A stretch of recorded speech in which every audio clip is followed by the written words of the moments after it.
Baik, Assalamualaikum warahmatullahi wabarakatuh. Selamat pagi teman-teman semuanya. Oke, bagaimana kabarnya hari ini? Oke, nah di sini kita akan mempelajari sesuatu topik di mana topik ini juga cukup menarik. Sebelumnya pada pertemuan ini kita kembali lagi untuk membahas terkait sejarah begitu ya. Akan tetapi di sini kita berpindah topik dari topik yang pertama sebelumnya.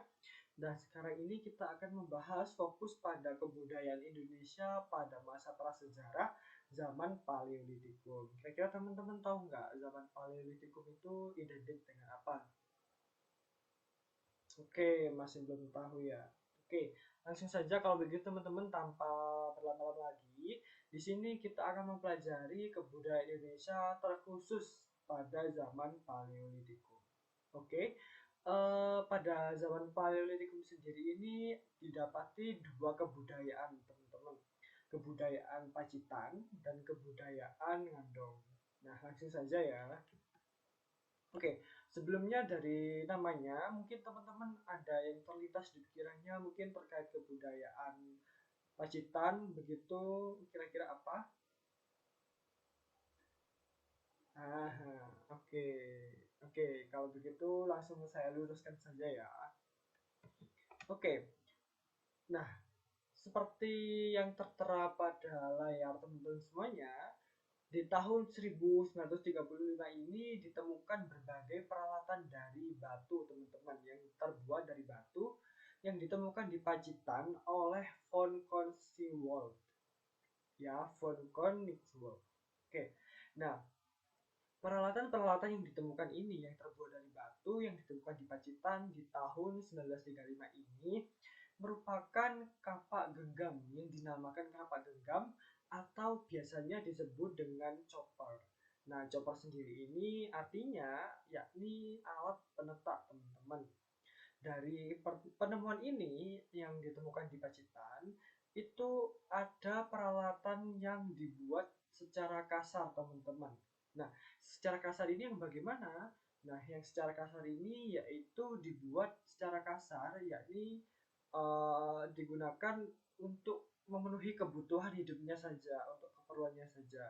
Akan tetapi juga ditemukan peralatan yang dikerjakan dengan bagus yang menunjukkan bahwa manusia pada zaman ini memiliki kebudayaan yang bagus dan menunjukkan bahwa mereka tergolong manusia tingkat tinggi begitu.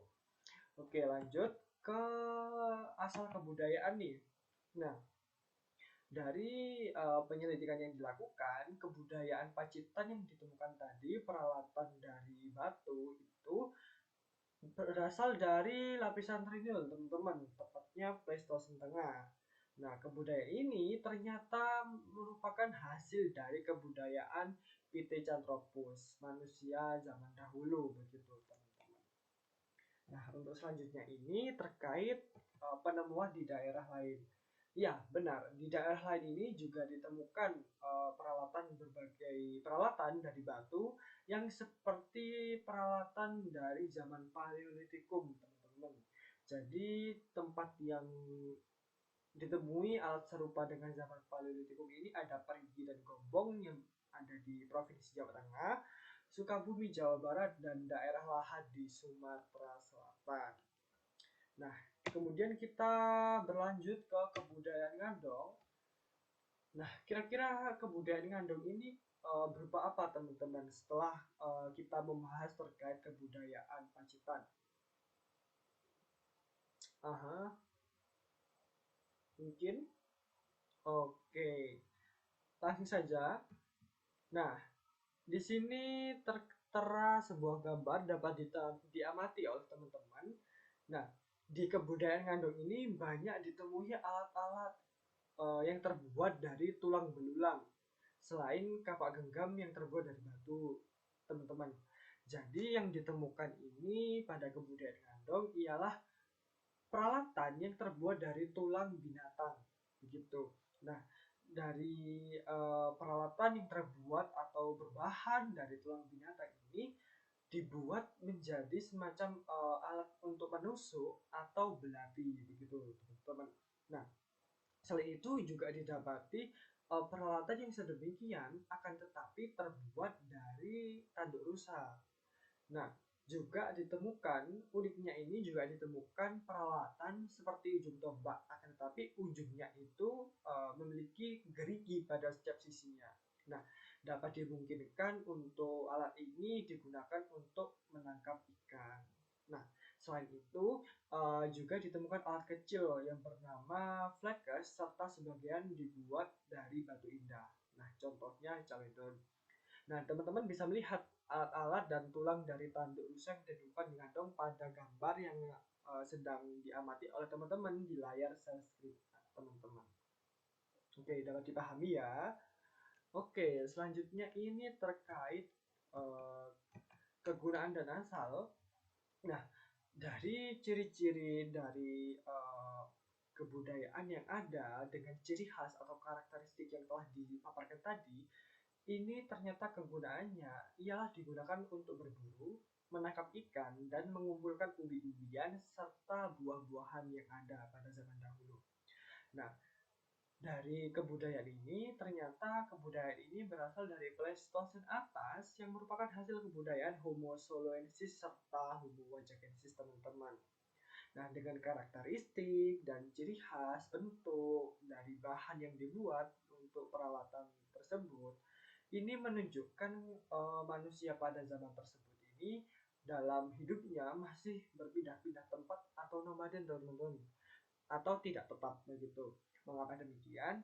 Nah, dari karakteristik tersebut ternyata peralatan tersebut menunjukkan bahwa peralatan tersebut belum bisa digunakan untuk bercocok tanam, teman-teman. Jadi peralatan ini masih belum bisa atau belum dapat digunakan untuk mempermudah untuk bercocok tanam begitu. Kemudian next ke persebaran. Nah, persebarannya ini kan juga ditemukan di Jawa Tengah dan Jawa Timur. Akan tetapi juga ada persebarannya itu di luar Jawa Timur, yang mana persebaran alat ini yang mirip dengan kebudayaan Ngandong.